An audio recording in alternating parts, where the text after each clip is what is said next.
નમસ્કાર મિત્રો, વેધર ઇન્ફોર્મેશનમાં આપનું સ્વાગત છે અને હું છું પરેશ। ખાસ કરીને આજના વિડીયોની આપણે વાત કરવાની છે 20 એપ્રિલ 2025 સુધીના હવામાનની, જેની અંદર ખાસ કરીને ગરમી, ઉકળાટ અને જે આપણે હીટવેવનો નવો રાઉન્ડ ચાલુ થઈ રહ્યો છે એના વિશે પણ વાત કરવાની છે। અરબ સાગરની અંદર જે એન્ટી સાયક્લોન છે એ કેવી રીતે ગુજરાત ઉપર પ્રભાવ પાડી રહ્યું છે એ વિશેની સંપૂર્ણ માહિતી આપવાની છે। સૌપ્રથમ તો આપણે જણાવી દો, આમ તો આજે 15 એપ્રિલ છે ને આપણે જે પ્રમાણે વાત કરી હતી કે 15 એપ્રિલથી આપણે 2025ના ચોમાસાના વાર્ષિક કાર્યક્રમો આપવાની શરૂઆત કરશું। જોકે એ શરૂઆત હવે આપણે આવતીકાલથી એટલે કે 24 કલાક લેટ કરી રહ્યા છીએ। આવતીકાલથી આપણે એ માહિતી છે આપવાનું ચાલુ કરશું। આજે જે 20 તારીખ સુધીના હવામાનની વાત કરવાની છે, એમાં સૌપ્રથમ તો હું આપને એ જણાવી દઉં કે અત્યારે જે રીતે આપણે આ સમય દરમિયાન એટલે કે માર્ચ, એપ્રિલ, મે મહિનો છે, આ દરમિયાન જે અરબ સાગર છે એની અંદર એન્ટી સાયક્લોન હોય છે।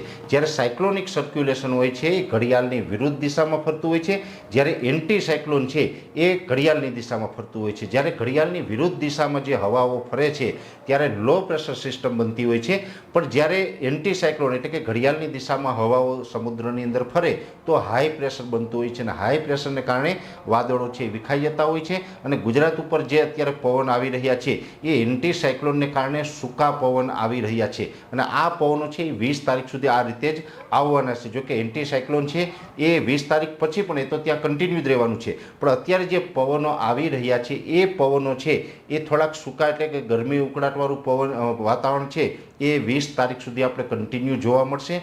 એમાં પણ ખાસ કરીને જે સૌરાષ્ટ્ર અને કચ્છના જે દરિયાઈ કાંઠાના ભાગો છે, દરિયાઈ કાંઠાથી લઈને 50થી 70 કિલોમીટરના એરિયા છે, એ તમામ વિસ્તારની અંદર ઉકળાટનું પ્રમાણ છે એ આવતીકાલે 16 તારીખથી વધી જશે અને 20 તારીખ સુધી ઉકળાટ છે એ કન્ટિન્યુ જોવા મળશે। એ સાથે આપણે બીજી વાત કરવાની છે કે એ જે સૂકા પવનો આવી રહ્યા છે એને કારણે જે પવનની સ્પીડ છે એમાં પણ વધારો જોવા મળશે। જો કે આપણે જે પ્રમાણે એક આગાહી આપી હતી એમ કે 11થી 15 એપ્રિલનું જે સેશન છે એ દરમિયાન પવનની ઝડપ વધશે, એમાં વધારો પણ થયો છે।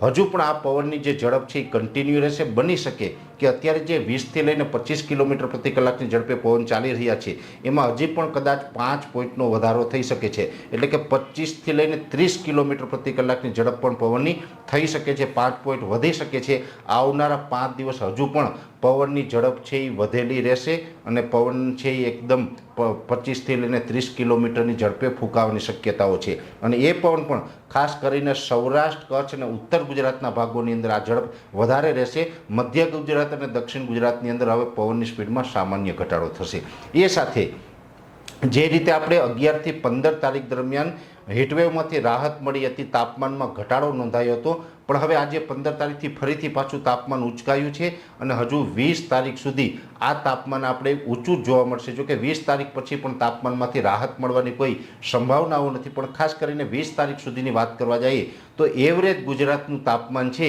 એ 41થી લઈને 44 ડિગ્રી અને આઇસોલેટેડ એરિયાની અંદર 45 ડિગ્રી સુધી જોવા મળી શકે છે। એટલે આવનારા 5 દિવસ છે તેમાં આપણે હીટવેવનો રાઉન્ડ જોવા મળશે અને તાપમાન છે તે ખૂબ ઊંચું જશે।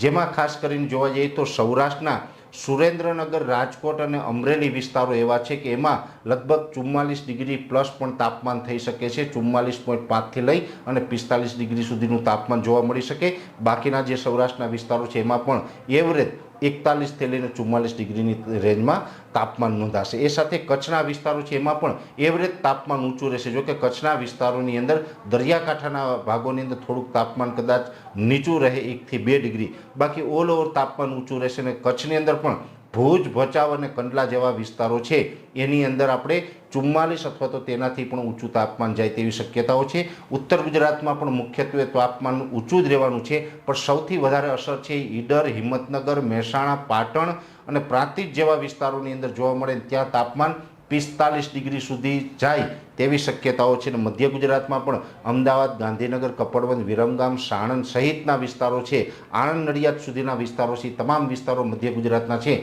એમાં પણ એવરેજ તાપમાન 43થી લઈને 45 ડિગ્રીની રેન્જમાં જોવા મળે તેવી શક્યતાઓ છે। એટલે ઓલ ઓવર જોવા જઈએ તો 20 તારીખ સુધી પવનની ઝડપ વધારે રહેશે। દરિયાકાંઠા વિસ્તારોની અંદર ગરમીને ઉકળાટ જેવો માહોલ જોવા મળશે અને એવરેજ તાપમાન છે તે ખૂબ ઊંચું રહેવાનું છે। અને આ જે ઊંચું તાપમાન રહેવાનું છે કેમ કે રાજ્યના અનેક વિસ્તારોની અંદર 45 ડિગ્રી સુધી તાપમાન પહોંચવાનું છે, જેથી કરીને ખાસ દરેક મિત્રોએ કાળજી રાખવાની. જે આપણે એપ્રિલ મહિનાના પ્રથમ અઠવાડિયામાં જે હીટવેવનો રાઉન્ડ હતો એના કરતાં પણ આકરો હીટવેવનો રાઉન્ડ છે એ હવે આપણે આવનારા 5 થી 7 દિવસ દરમિયાન જોવા મળે તેવી શક્યતાઓ છે. વિશેષ માહિતી છે નેક્સ્ટ વિડીયોમાં આપવામાં આવશે. અત્યારે આ વિડીયોની અંદર એટલું જ. અંતમાં દરેક મિત્રોને વિનંતી રહેશે વિડીયોને લાઈક આપીને દરેક ગ્રુપમાં શેર કરવો અને ચેનલને સબસ્ક્રાઈબ કરવી. નમસ્કાર.